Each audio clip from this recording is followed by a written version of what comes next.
Hello दोस्तों, good morning.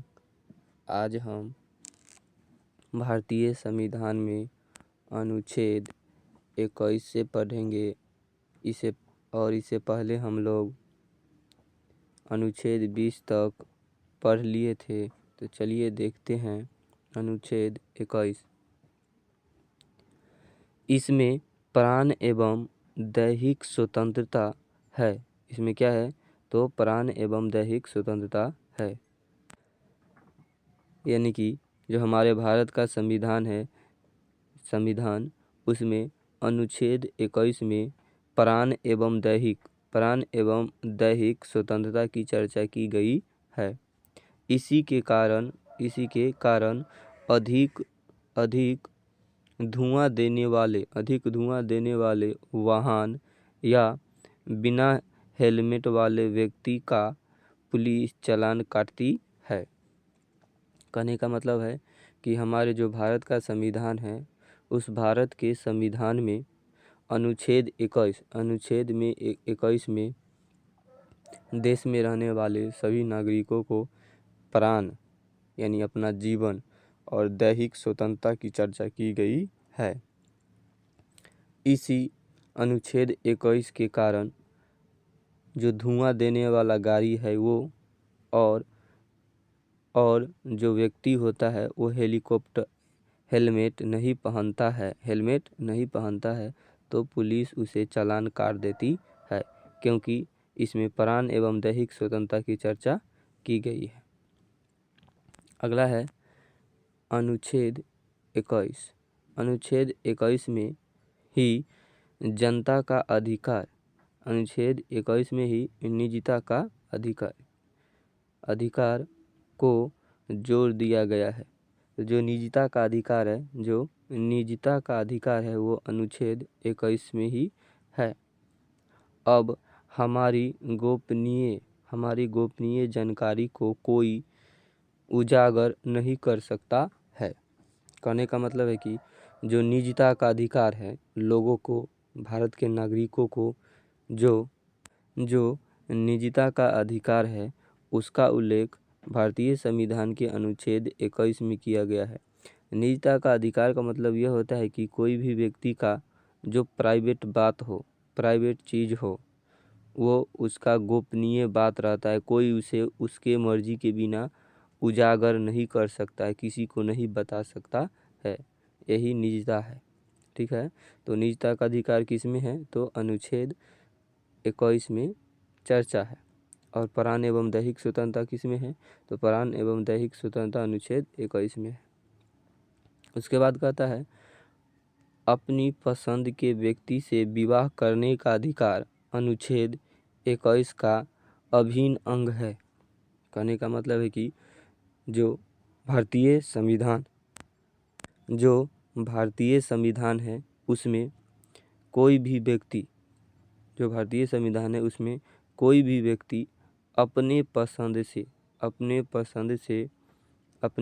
पसंद से व्यक्ति से विवाह करने का अधिकार है। यानी कि कोई भी व्यक्ति अपने पसंद के व्यक्ति से विवाह कर सकता है। इसका उल्लेख भारत के संविधान के अनुच्छेद 19 में किया गया है। यानी कि कोई भी व्यक्ति अपने पसंद के व्यक्ति से शादी कर सकता है। इसका उल्लेख किसमें है? तो अनुच्छेद 21 में है। अनुच्छेद 21 में चर्चा की गई है। आशा करता हूँ दोस्तों आप लोगों को समझ आ रहा होगा। तो चलिए आगे देखते हैं। नोट में कहता है अनुच्छेद 20 तथा 21 को राष्ट्रीय आपातकाल अनुच्छेद 352 के दौरान नहीं रोका जा सकता है। अतः इसे सबसे शक्तिशाली मूल अधिकार कहते हैं।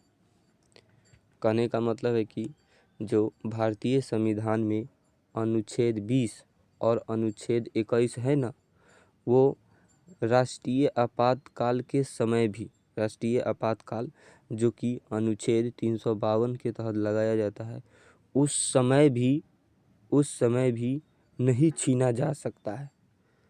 उस समय भी नहीं छीना जा सकता है, यानी कि नहीं रोका जा सकता है। कहने का मतलब है कि भारतीय संविधान में सबसे शक्तिशाली अनुच्छेद अनुच्छेद 20 और 21 है, क्योंकि यह एक ऐसा अनुच्छेद है, नागरिकों का एक ऐसा मूल अधिकार है जो देश में राष्ट्रीय आपातकाल आने के बाद भी नागरिकों से नहीं छीना जा सकता है। और पूछा जाएगा कि राष्ट्रीय आपातकाल किस अनुच्छेद के तहत लगाया जाए है, तो अनुच्छेद 352 के तहत राष्ट्रीय आपातकाल लगाया जाता है। उसके बाद है लाइन डिटेंशन टेस्ट, यानी कि नीचे दिया गया है।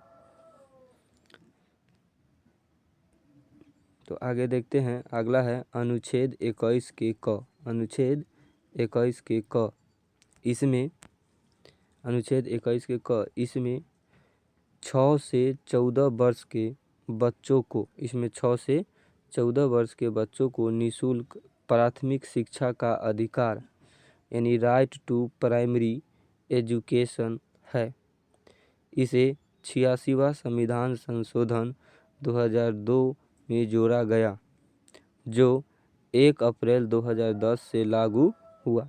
कहने का मतलब यह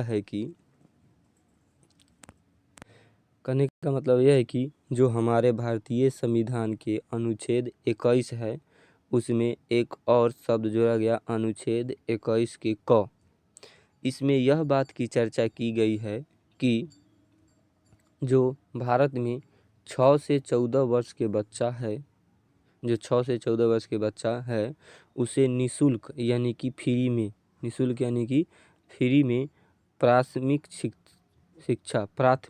शिक्षा दी जाएगी, यानी कि राइट टू प्राइमरी एजुकेशन, यानी कि भारतीय संविधान के अनुच्छेद 21 के क के तहत जितना भी 6 से 14 वर्ष के बच्चा हो, उसे सरकार निःशुल्क यानी कि फ्री में प्राथमिक शिक्षा को देगी। और इसका उल्लेख संविधान के अनुच्छेद 21 के क में है। ठीक।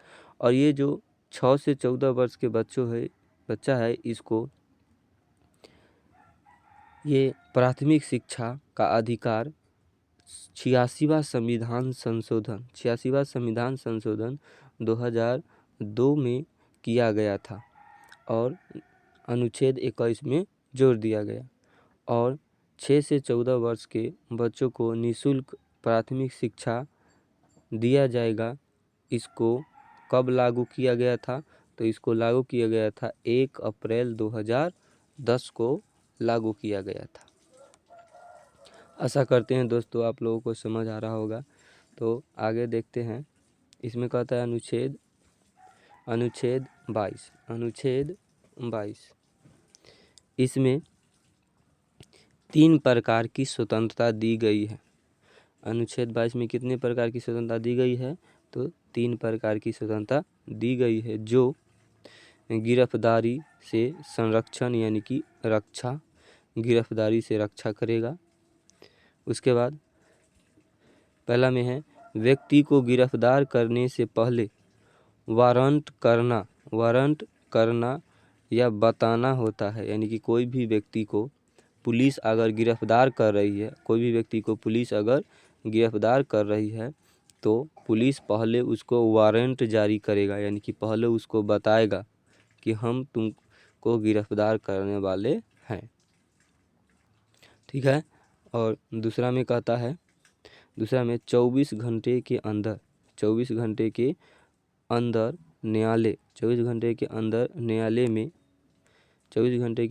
न्यायालय में शरीर प्रस्तुत किया जाता है। इस 24 घंटे में यातायात तथा अवकाश का समय नहीं गिना जाता है। कहने का मतलब है कि कोई भी व्यक्ति को जो गिरफ्तार हो गया, उसको 24 घंटे के अंदर न्यायालय यानी कि कोर्ट में पेश करना है और ये 24 घंटे में लाने जाने का समय को नहीं गिना जाएगा, आने जाने के समय को नहीं गिना जाएगा। उसके बाद है 3 में कहता है गिरफ्तार व्यक्ति को अपने पसंद का वकील रखने का अधिकार है। यानी कि कोई भी व्यक्ति जिसको पुलिस गिरफ्तार कर ली है, वो व्यक्ति अपने पसंद का वकील को रख सकता है जो उसको छुड़वा सके। ठीक है। उसके बाद है निवारक निरोध अधिनियम। निवारक निरोध अधिनियम यानी कि प्राइवेट डिटेंशन एक्ट। उसके बाद कहता है इसकी चर्चा अनुच्छेद 22 के 4 में है। इसका उद्देश्य किसी व्यक्ति को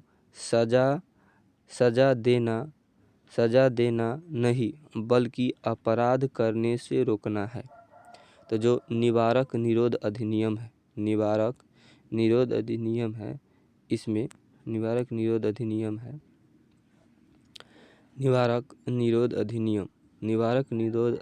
का काम यह है कि किसी भी व्यक्ति को अपराध करने से रोकना है। कोई भी व्यक्ति को अपराध करने से रोकना है। इस कानून के तहत पुलिस शक के आधार पर किसी भी व्यक्ति को बिना कारण बताए अधिकतम 3 महीनों तक गिरफ्तार या नज़रबंद कर सकती है। यानी कि जो निवारक निरोध अधिनियम है, इसके तहत पुलिस जो है वो शक के आधार पर कोई भी व्यक्ति को गिरफ्तार कर सकता है और 3 महीने तक उसको जेल में रख सकता है। ठीक है। आशा करता हूँ दोस्तों आप लोग समझ रहे होंगे। उसके बाद है नज़रबंदी। किसी भी व्यक्ति को जब समाज से मिलने नहीं दिया जाता है तो उसे नज़रबंदी कहते हैं। नज़रबंद होटल, आवास या जेल कहीं भी हो सकता है। कहने का मतलब, नज़रबंदी का मतलब ये होता है कि कोई भी व्यक्ति को जो अपराध किया हो या अपराध करने वाला हो, उसको पुलिस शक के आधार पर गिरफ्तार करके उसके फैमिली, उसके गांव से दूर रख सकता है। इसी को नज़रबंदी कहा जाता है। उसके बाद है भारत में प्रमुख निवारक विरोध अधिनियम। तो भारत में जो निवारक विरोध अधिनियम है उसके बारे में पढ़ेंगे, जिसमें से पहला है निवारक निरोध अधिनियम 1950।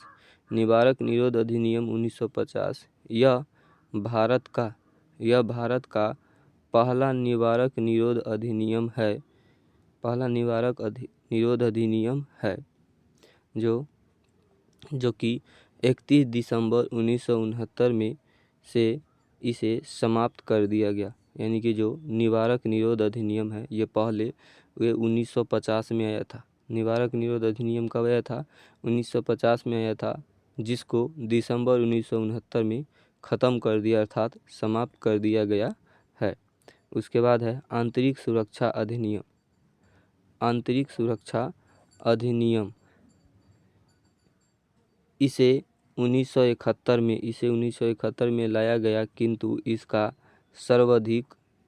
सर्वाधिक दुरुपयोग हुआ, जिस कारण 1978 में इसे समाप्त कर दिया गया। यानी कि जो आंतरिक सुरक्षा अधिनियम है, आंतरिक सुरक्षा अधिनियम 1971 में लाया गया था, लेकिन इस कानून का लोग दुरुपयोग करने लगे, यानी कि खराब तरीका से उपयोग करने के लिए। इसी कारण से आंतरिक सुरक्षा अधिनियम को 1978 में समाप्त कर दिया, जो कि लाया गया था 1971 में और 1978 में समाप्त कर दिया, अर्थात 7 साल के बाद इसको समाप्त कर दिया, 7 वर्ष के बाद समाप्त कर दिया गया। तीसरा में है राष्ट्रीय सुरक्षा कानून। इसे 1980 में लाया गया था। तो राष्ट्रीय सुरक्षा कानून कब आया? तो 1980 में लाया गया था, यह अभी तक लागू है। यानी कि जो राष्ट्रीय सुरक्षा कानून है यह अभी तक लागू है। यह वर्तमान में सबसे खतरनाक अधिनियम है। इसके तहत पुलिस इनकाउंटर कर देती है। कहने का मतलब है जो राष्ट्रीय सुरक्षा कानून है इसमें कोई भी नागरिक या कोई भी विदेशी राष्ट्र के सुरक्षा में बाधा आता है, तो राष्ट्रीय सुरक्षा कानून 1980 के तहत उसे गिरफ्तार या इनकाउंटर किया जा सकता है। उसके बाद है आतंकवादी एवं विध्वंस गतिविधियाँ। इसे 1985 में आतंकवादी के विरुद्ध लाया गया था। दुरुपयोग होने के कारण 23 मई 1995 में इसे समाप्त कर दिया गया। तो जो आतंकवादी विध्वंस गतिविधियां अधिनियम आया था 1985 में, लेकिन 10 साल के बाद 1995 में इस कानून को भी समाप्त कर दिया गया। उसके बाद है आतंकवादी निवारक अधिनियम। यह भी आतंकवादी पर लाया जाता था।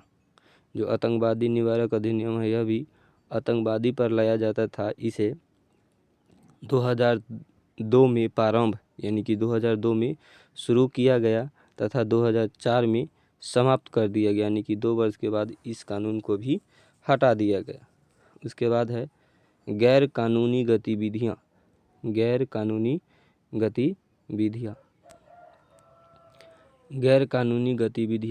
इस कानून का मुख्य उद्देश्य आतंकी गतिविधियों पर रोक लगाना है। पुलिस और जांच एजेंसियां इस कानून के तहत ऐसे आतंकवादियों, अपराधियों और संदिग्धों को चिन्हित करती है जो आतंकवादी गतिविधियों में शामिल हो। यानी कि जो गैर कानूनी गतिविधि अधिनियम है इसके तहत पुलिस ऐसे व्यक्ति को चिन्हित करती है जो कि गैर कानूनी ढंग से आतंकवादियों के विरुद्ध काम कर रहे होते हैं। उसके बाद है तीसरा में शोषण के विरुद्ध अधिकार, अनुच्छेद 23 से 24। इसके बारे में हम लोग दोस्तों अगले पार्ट में पढ़ेंगे। तो आशा करता हूँ कि आप लोग को समझ आ रहा होगा। जय हिंद।